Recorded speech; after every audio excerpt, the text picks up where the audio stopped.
It's just like super hot right now, and I am just imagining myself in a Bollywood movie with all the hair flowing and like me dancing. It's like just hot.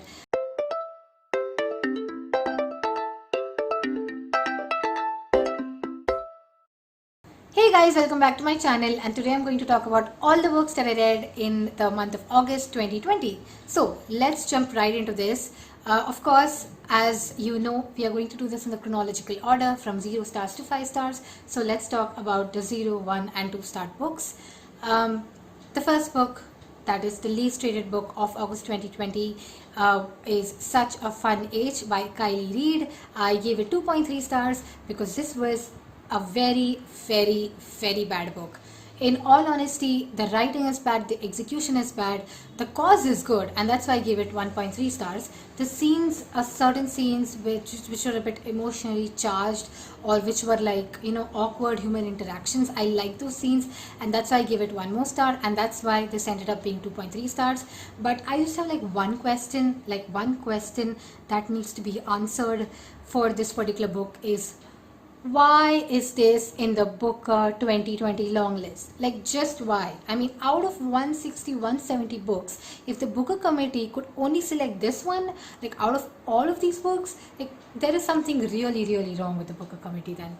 Now, in all honesty, this is a debut novel, and whenever you write a book, you should be able to write a book that connects with audiences, not only from your home country, but from not only from a home country, right? Like, you should be able to connect with audiences all over the world, and this book does not do that. It is simply written for Americans, and it can be read by Americans or people who are, I don't know, like in North America maybe. But as an Indian, I could not relate to this book, and there are much better books to discuss and define the racial divide and the social injustice that a certain race faces as such. And Little Fires Everywhere did a better job than this book, and I love that much more than this. So if you want to read about anything like a class divide in the US or something like that, read Little Fires Everywhere by Celestine. You can just like not read this book at all. And again, my question to the Booker 2020 committee, why? Like, just give me one reason, and if I'm convinced, I'll just shut up, and I'll not even like badmouth this book to friends or other people who want book recommendations. So yeah, that's that. Just a very bad book, guys. I mean, this is like the second worst book I've read this year. The first one's Normal People. That sucked too. But you know what? I got blocked on Goodreads for saying that to some other person, and that sucked big time. So let's just move on. Yeah. I mean, if you want to know the story, I'll make a separate video, but let's just move on here. Okay, so the next book that I gave 3 stars was The Promise by Nikita Singh.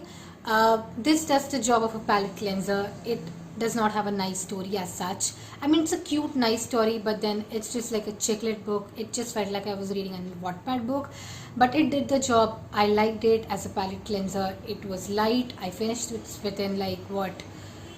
It just took me a few hours to finish this anyway, like collectively. And yeah, 3 stars for this one. The next one is The Telltale Heart by Edgar Allan Poe, which I again ended up giving 3 stars. So I have taken a resolution to read one Edgar Allan Poe book, or listen to one Edgar Allan Poe book every month. And this month it was The Telltale Heart. Last month it was The Red Death. I don't remember the title. Anyway, so I really loved last month's book, but this month's book was not good. I mean, I won't say it was good. It just made me like very uncomfortable, and it made me like very unsettled. And you will see that on my Goodreads review as well. Subtle way to promote my Goodreads as usual. Honestly, I was shocked after reading the book, and I especially, I don't know, it felt like someone was murdering me and not murdering someone else. So it was that good. And in general, this book is amazing, but I personally do not like books that, like make me uncomfortable or make me like, I don't know, like make me want to die. I don't like those books. So that's why this is 3 stars, but it's a great book to read if you love horror and stuff like that. So that's that. Whew. The next one the next set of books are the ones that I gave 4 stars. So the book that I gave 4 stars this month of August was The Adivasi Will Not Dance by Hansda Shekhar. Oh, this is a very nice book. If you're an Indian, you have to read this. It is a collection of short stories from various people in the Santhal community, which is an Adivasi community in Jharkhand, India. So whenever, like I always say in all of these reviews, like whenever we talk about Adivasis, people imagine them wearing minimal clothes, dancing, practicing cannibalism and stuff like that. But that's not how Adivasis are. The short stories explore various Santhals who have respectable government jobs, who are middle class, as well as those who are poor and who have to go into hard labor or like sell themselves in order to earn money. And I think my favorite chapter out of this whole book is the last chapter, that is The Adivasi Will Not Dance. Like, that's the title of the last short story. It is still true today. That particular thing is still happening today. And again, if you're an Indian, you should read this book. It's a banned book as well, so all the more reason to read it. Whew. Okay, so the next one that I gave 4.5 stars, so 0.5 stars less, is In the Dream House by Carmen Maria Machado. Honestly, I thought I would be giving this book 5 stars and it deserves 5 stars, but I gave this book 4.5 and cut the 0.5 because one, I thought that the author was just stretching the book a bit, and second thing, again because of that stretching, I felt like a few parts were boring. But you have to read this book because it is a book about the author's time. It's a non-fiction, it's a memoir, and it talks about the time when the author was in an abusive relationship, and more importantly, how she was mentally and emotionally tormented because of it. And I think the winner of this book is the writing style. This book makes me want to read the other book that the author has written, and I think that is The Heart and the Other Body Parts. And it's just that this book has been written beautifully. If you get a chance to read this book, please do read it, because every chapter is like a different vignette of a subgenre or a genre. So it's like Dream House as a dystopia, or Dream House as utopia, or Dream House as horror, Dream House as a spy thriller. So it's like all of these genres, and basically you have to keep changing your glasses in order to see where the author is coming from and how the author is defining her traumatic experience in the form of all of these multiple pop culture based genres. So a must read. And I think although I felt the book was like a bit stretched, you may like it, please read it. It's an amazing book, and I think this is the second best non-fiction book that I've read this year. The first best one is the one regarding death, which I had discussed I think 2 months back, and that was Caitlin Doughty's When Smoke Gets in Your Eyes and Other Stories from the Cemetery.